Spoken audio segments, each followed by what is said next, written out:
image, steal the license from there, and Sensepost can now run Win2K3 servers. Okay, but the question is, do we have to stop there? And in truth, we don't.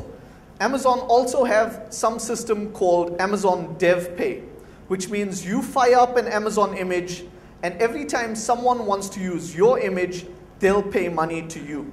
Okay, so you can see it's really cool. If I've got some technology that I want to share, I build an image, I register it with DevPay. Whenever you fire it up, you'll pay me money.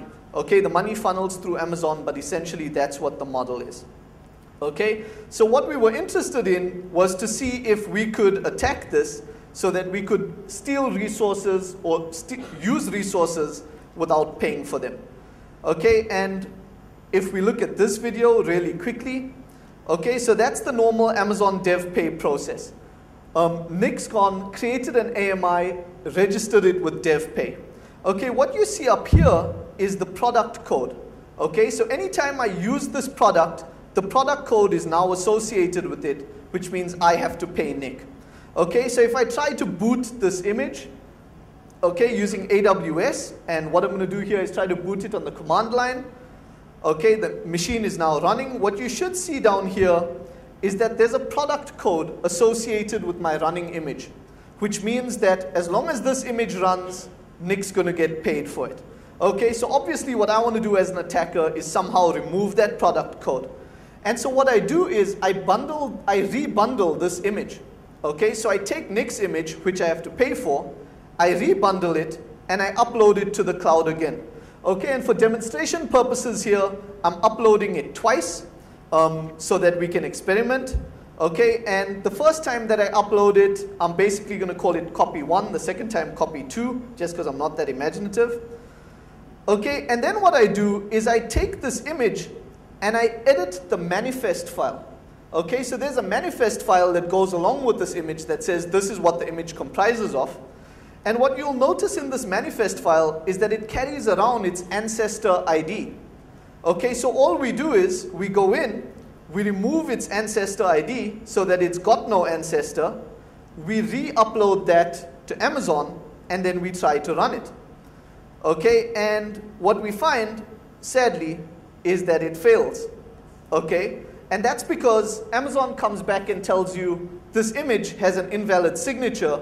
Are you sure you're the machine owner? Okay, so it's pretty simple. They're doing some sort of signature check on it.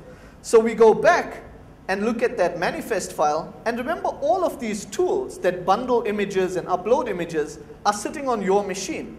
Okay, so if you look through these tools, you'll find Ruby code that generates that signature. Okay, so all we do now is we find that Ruby code.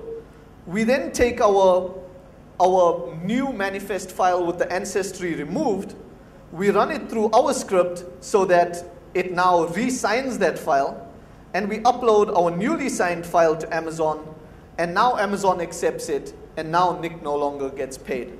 Okay, so essentially we download his image, remove the ancestry, re-sign the image, and upload it, and from now on Nick's no longer the owner of it, I'm the owner of it, and I can keep using it. Okay, and what we see here is even though we stop paying Nick, we're still happily able to run his image. Okay, if we go back here. Okay, the other thing that's interesting with Amazon Web Services is their big push is their availability. Okay, they basically tell you Amazon knows uptime, Amazon knows DDoS, so use us. Okay, and they do point out that they can handle DDoS like nobody else can. Okay, the problem is DDoS is really not a 2010, 2009 problem. Okay, there's lots of other ways to create a denial of service situation without sending lots of packets to Amazon. Okay, Amazon are aware of this, so one of the things they do is they restrict you to only firing up 20 images. Okay, you can't fire up more images than us. But of course, one of the things that we figure out, and I'll skip the video, is that we can automate the sign-up process. Okay, so again, using Twill and about 5 minutes of coding, you can automate it so you can say, sign me up for 30 accounts. Okay, and then each of those 30 accounts now have the 20 limit. Okay, but you can see where that problem is going.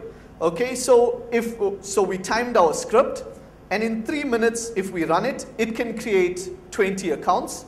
And if we run that script in a loop, each of those 20 accounts then fire up 20 machines, and each of those machines create 20 accounts that fire up 20 machines. Okay, and you can see that this is going to scale, and essentially after 9 iterations at 3 minutes each, you would have fired up something like 8 billion images on Amazon's cloud. Okay, it doesn't matter if they're doing DDoS protection, this will drop them, bring them to a grinding halt. Okay, another way for us to steal images, if we're looking really simply, is Amazon basically tell you, you're about to log into this machine, please make sure this machine is safe. And they give you 5 bullet points that say, this is how you know it's safe. Check the SSH authorized key file, check for running services. Okay, all our years of incident response has now come down to 5 bullet points. 6. Make sure that all cron jobs are legitimate. Okay, which obviously is going to be a really poor way for you to tell that a machine is safe or not. So what we wanted to do is build an image, make it evil, upload it to Amazon, and see if people would run it for us. Okay, so we thought it would be really simple. Bundle one, throw one up there. The moment you register it, Amazon give you an AMI ID. We wait till someone runs it, and we declare victory. Okay, alas, the problem that we have is that this image sits literally nowhere. So we create this image, we upload it. Okay, that's just the process of uploading it. We wait, and what we find is that the image never gets run.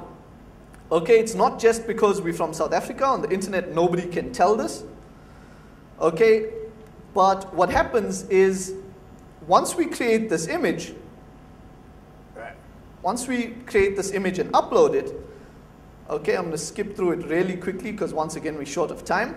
What you find is if we go to just our images, there's our image that we've loaded, and you'll find that this image is sitting on page something like 60. Okay, so once someone hits the Amazon page, they've got to scroll through right down to like the 2000th image before they find us. Okay, and that's why nobody is running our image, because it shows up too late on Amazon's rankings. So instead what we do is we write a really simple Python script. And all the script is going to do is it's going to register an image, take a look at the AMI ID that Amazon gives us, and if the ID is too high, we're going to deregister that image. So what we're hoping to do is that sooner or later, Amazon will give us a low registration number. Okay, so the first time we left this running for about 12 hours, okay, and eventually it came back after 12 hours, gave us a hit that puts us on Amazon's front page. Okay, the second time we ran it, it took us only 4 hours. But essentially, because it cycles around, sooner or later you're going to get an image number like this one that now shows up on page 1. Okay, so the moment someone goes to page 1, they're now going to see our image. It increases the likelihood that someone's going to run it.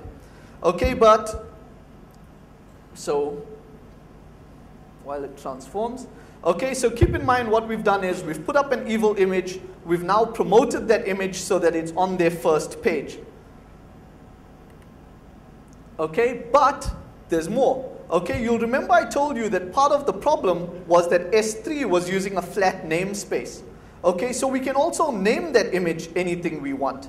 Okay, so for the first thing that we do, and it's pretty much like the DNS name grab that happened, is we try to name our image Fedora. Okay, turns out Fedora is taken. We try a bunch of names until we figure out we can actually use hyphens and underscores. Okay, so we name our image Fedora _core _11. It happily creates it on S3. We then run the promotion script that keeps registering and deregistering this image. And what we end up with is on page 1, it's probably the 11th box, Fedora _11. Okay, so now the first Fedora image that anyone finds if they hit Amazon store is our image. Okay, that only has to run for a few minutes before that box starts getting booted. In our case, we just have the box call home to us and say, I've now booted, but it could have been doing anything. And essentially, other people are running our box for us. Okay, I'm going to blitz through this really quickly. Firewalling on Amazon.